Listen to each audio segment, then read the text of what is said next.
Nous allons voir comment prendre rendez-vous pour un de ces patients. Dans le cas d'une consultation au cabinet, vous pouvez ajouter un rendez-vous directement sur l'agenda. Sélectionnez une date et une heure sur l'agenda, puis cliquez sur le bouton « Plus RDV ». Sélectionnez ensuite le type de rendez-vous, ici, consultation au cabinet. Vous pouvez l'attribuer à un remplaçant.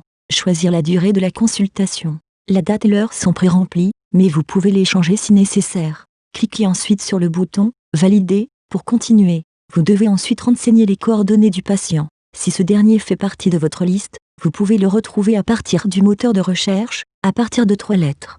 Vous pouvez aussi renseigner les données à la main. Si vous cochez « Nouveau patient », ce dernier sera enregistré dans votre liste de patients. Cliquez sur « Enregistrer » pour finaliser la prise de rendez-vous. Le rendez-vous apparaîtra sur votre agenda. Vous pouvez aussi ajouter un rendez-vous sans passer par l'agenda. Pour cela, cliquez sur le bouton « Plus » en bas à droite.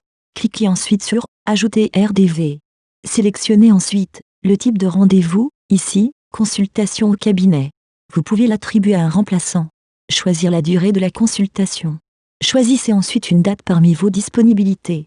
Ou définissez vous-même une date et une heure. Vous retrouvez ensuite le même formulaire afin de renseigner les coordonnées du patient. Cliquez sur « Enregistrer » pour finaliser la prise de rendez-vous. Le rendez-vous apparaîtra sur votre agenda.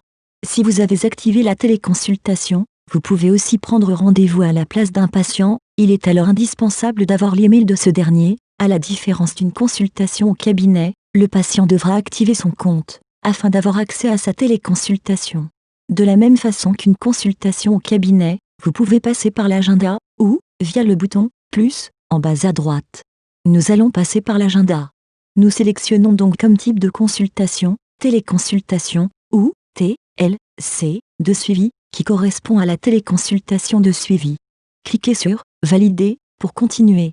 Vous devez renseigner ensuite les coordonnées du patient, à la différence que l'email est obligatoire. Cliquez sur « Enregistrer » pour finaliser la prise de rendez-vous. Le rendez-vous apparaîtra sur votre agenda. Le patient recevra un mail avec un lien, afin de confirmer le rendez-vous.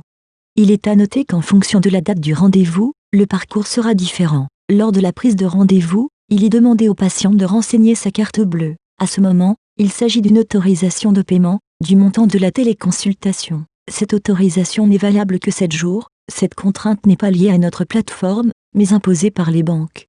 Donc, pour les rendez-vous dans moins de 6 jours, la carte bleue sera demandée immédiatement au patient, lors de la validation du rendez-vous. Pour les rendez-vous dans plus de 5 jours, la carte bleue ne sera demandée au patient qu'au moment de la téléconsultation. Au niveau du praticien, la téléconsultation aura le statut « en cours de validation » tant que le patient n'aura pas renseigné sa carte bleue.